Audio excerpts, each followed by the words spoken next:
పరిజ్ఞానం వేగంగా అభివృద్ధి చెందుతూ అందరికీ అందుబాటులోకి వచ్చిన ఈ కాలంలో సెల్ ఫోన్స్ వల్ల విద్యార్థులకు ఎన్నో నష్టాలు ఉన్నాయని, వాటి పట్ల చాలా జాగ్రత్తగా ఉండాలి అని రాష్ట్ర అసెంబ్లీ స్పీకర్ అయ్యన్న పాత్రుడు సూచించారు.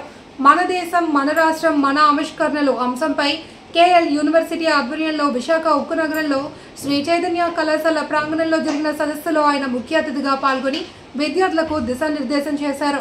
ఈ సందర్భంగా ఆయన మాట్లాడుతూ సెల్ ఫోన్స్ లో వస్తున్న అసభ్య సన్నివేశాలు, చిత్రాలు, సంభాషణల కారణంగా విద్యార్థుల మనసు చెడుదారి వైపు వెళ్తోంది అని ఆందోళన వ్యక్తం చేశారు.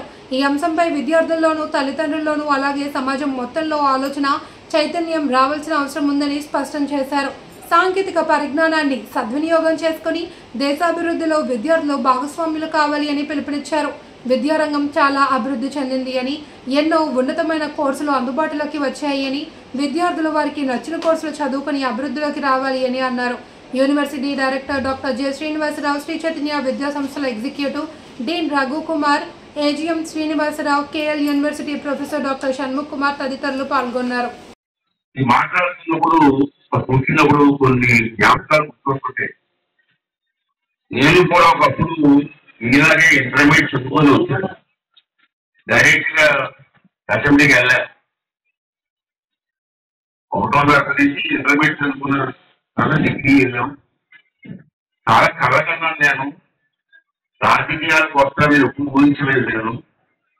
మా అమ్మగారు మా నాన్నగారు అయితే ఉద్యోగం చేయమనే ఒకటి ప్రోత్సహించారు. నా తలరాజు ఇక్కడికి వచ్చాం. రాజకీయాల్లోకి వచ్చాం.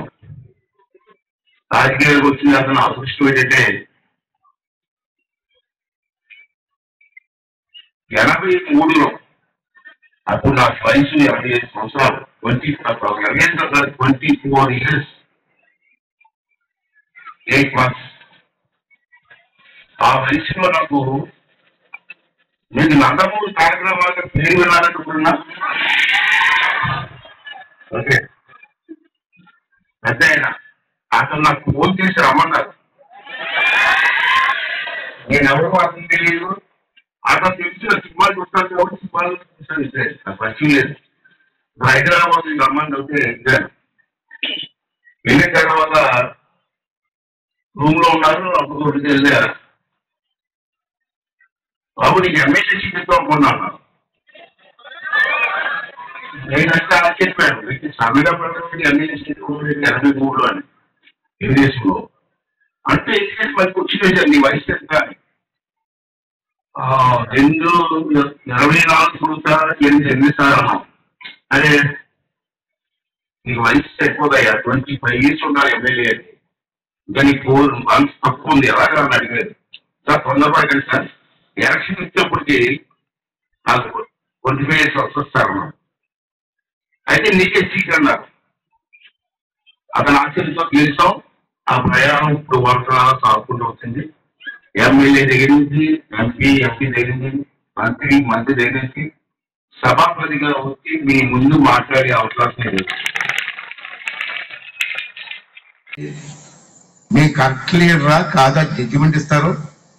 అసలు మీ ఏ సబ్జెక్ట్ మాట్లాడుతున్నాం, ఎందుకు మాట్లాడుతున్నాం కూడా ఆలోచిస్తారు మీరు. ఇవాళ కొంతమంది ఎమ్మెల్యే సంవత్సరం 6 నెలల నుంచి ఇది మీకు చెప్పాలమ్మా. మీ చిన్న జడ్జిమెంట్ అడుగుతున్నారు. మీకు జడ్జిమెంట్ కరెక్ట్గా చెప్పండి. ఒక్క లాస్ట్ క్వశ్చన్ మేము చాలా ఎక్కువ మాట్లాడేసరికి క్షమించండి. లాస్ట్ క్వశ్చన్ మీరు చెప్పాలి సమాధానం. మీరు కాదు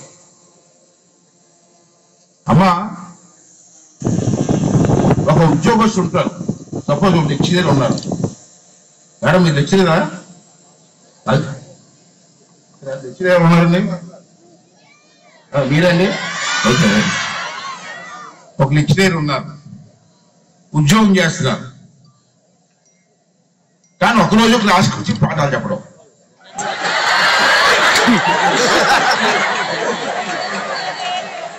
అంతే కదా. మరి ఒకరోజు వచ్చి 1 గంట కూడా 1 నిమిషం కూడా పాఠాలు చెప్పిన లెక్చర్కి జీతం ఇవ్వాలా వద్దా? మేనేజ్మెంట్ వాట్ ఈజ్ జడ్జ్మెంట్ చెప్పండి. అంతే కదా. మరి ఎమ్మెల్యేగా గెలిచి అసెంబ్లీకి రాకుండా నెలకు 3 లక్షల రూపాయలు తీసుకున్నావు, జీతం ఇవ్వాలా వద్దా? నో కదా. ఈ మాట విని ఆ గాడిదలు బుద్ధి రావాలా? ఎంత గౌరవమా! ప్రజలు ఓటు వేసి గెలిపించి అసెంబ్లీ గురించి మా గురించి మాట్లాడడం పంపిస్తే ఈ రోజు సంవత్సరం 6 నెలలు అయింది, ఒక్క రోజు కూడా అసెంబ్లీకి 11 మంది రాలేదు గాడిదలు. మరి వాళ్ళు ఎమ్మెల్యేకి పనికి స్విచ్ అవుతారా? వాళ్ళకి జీతాలు ఇవ్వాలా? మీ యువత మాటే నా మాట. రేపు అసెంబ్లీలో తీర్మానం పెడతా. థ్యాంక్ యూ అమ్మా. చాలా సంతోషం. లండన్ వెళ్ళాను నేను. లండన్ వెళ్ళి సార్, లండన్ వెళ్ళి లండన్ పార్లమెంట్కి వెళ్ళాను. లెటర్ రాసి వస్తుంటే నాకు ఇంటికి పంపించి వెళ్ళాను. అందరం లండన్ లో పార్లమెంట్ సభ్యులతో కూర్చొని అరగంట మాట్లాడారు. వాళ్ళు అన్నారంటే నేను నిజంగా గర్వంగా మాట్లాడుతున్నాను. అరే లండన్ లో మా గూగుల్ కోసం ఫ్రమ్ 6 years నుంచి మేము ప్రయత్నం చేస్తూ ఉంటే మాకు రాలేదు, మీ చంద్రబాబు నాయుడు గారు 6 నెలలు విశాఖపట్నం ఎలా తీసుకెళ్లారని అనుకుంటున్నాం. లండన్ లో ఆశ్చర్యపోతున్నారు సార్.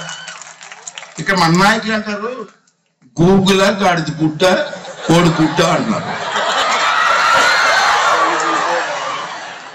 మన నాయకులు ఆంధ్ర రాష్ట్రంలో నాయకులు గూగుల్ అంటే తెలియదు వాళ్ళకి. వాళ్ళ నాయకులు, వాళ్ళ రాజకీయ నాయకులు, ఈ రాష్ట్రానికి నాయకులు, మన అందరికీ నాయకులు. ఆశ్చర్యపోయిన గూగుల్ గాడిద గుడ్డు కోడి గుడ్డు అంటాడు. ఏం మాట్లాడాలో అర్థం కాదు. ఇటువంటి పరిస్థితుల్లో మనం ఉన్నాం. నేను అందరినీ కూడా చక్కబట్టవలసిన అవసరం ఉంది. ఈ సెల్ ఫోన్ మీద నియంత్రణ అవసరం అని చెప్పి ఈ సభ ద్వారా ఇప్పుడు చంద్రబాబు గారు లండన్ లో ఉన్నారు, సోషల్ మీడియా లండన్ పంపించండి మెసేజ్ చంద్రబాబు చూసేలాగా. సెల్ ఫోన్ మీద నియంత్రణ కావాలి. యువత పాడవకూడదు. యువతకు మంచి భవిష్యత్తు ఉంది. రేపు కాబోయే నాయకులు అవ్వచ్చు, ఉద్యోగస్తులు అవ్వచ్చు, ఏమైనా మీరే. నేను అక్కడ ఆఖరిగా కోరుకుంటానమ్మా, మీ అమ్మ నాన్నగారిని సంతృప్తిపరచండి. నా పిల్లలు ఇంత బాగా ఎదిగారని చెప్పి గర్వపడేలాగా, సొసైటీలో గర్వపడేలాగా మీ అమ్మ నాన్న ఉండాలి, మీ కుటుంబం ఉండాలి. దానికోసం మీరు అందరూ కష్టపడి పనిచేయండి. ఇంకా శ్రీనివాస్ గారు చెప్పారు సబ్జెక్ట్స్ కూడా ఏదో ఈజీ. నేను మా నాన్నగారు నన్ను ఇంజనీర్ చేయమన్నారు. ఏం ఇంజనీర్ చేస్తారు? రోడ్డు మీద తిరిగితే. ఆఖరికి డిగ్రీకి వెళ్ళా. పిఆర్ కాలేజ్ కాకినాడలో సీట్ వచ్చింది నాకు. అప్పుడు నేను కాలేజీలు లేవు మాకు. నేను నర్సీపూర్ నుంచి కాకినాడ పోయి పిఆర్ కాలేజ్ చదువుకున్నా. ఏ సబ్జెక్ట్ కోరుకుంటుంది మానవ సహజం. మన తల్లిదండ్రులు ఉన్నారు, అందరికీ శ్రమకూడదు, కానీ అందరికీ కోరుకుంటుంది. ఏంటి ఆ కోరిక? నా పిల్లలు బాగా చదవాలి, బ్రహ్మాండంగా లైఫ్లో ఇల్లు కావాలి, మా మమ్మల్ని మా కుటుంబాన్ని ఆదుకోవాలి అనేది కోరిక ప్రతి తల్లిదండ్రులు. కానీ అందరికీ కూడా స్థామత ఉండదు ఉన్నటువంటి వాతావరణం. కానీ మీకు బాధ్యత ఉంది. తల్లిదండ్రులు అందరూ కూడా మా పిల్లలు బాగుండాలి, ఒక ఉన్నత స్థానంలో ఉండాలి, మా అందరికి ఉపయోగపడాలి, కుటుంబం ఆనందంగా ఉండాలని కోరుకుంటారు. దానికి మీరందరూ కూడా ఆలోచన చేసి కష్టపడి చదివి మా శ్రీనివాస్ గారు చెప్పిన విధంగా చాయిస్ తీసుకోండి, ఏ చాయిస్ తీసుకోండి. నేను అనుకుంటున్నాను ఇంజనీర్ అవ్వాలని, డాక్టర్ అవ్వాలని. ఆఖరికి రాజకీయాలకు వచ్చాం. చాయిస్ కోసం చేసిన వాళ్ళు కానీ ఆలోచించాల్సిన బాధ్యత.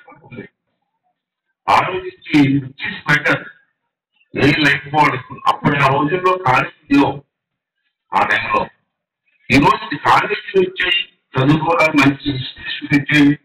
మన యూనివర్సిటీ బ్రహ్మాండ యూనివర్సిటీ తెలిసి మాకు ఎంతో మంది వేలాది మందికి వైద్యం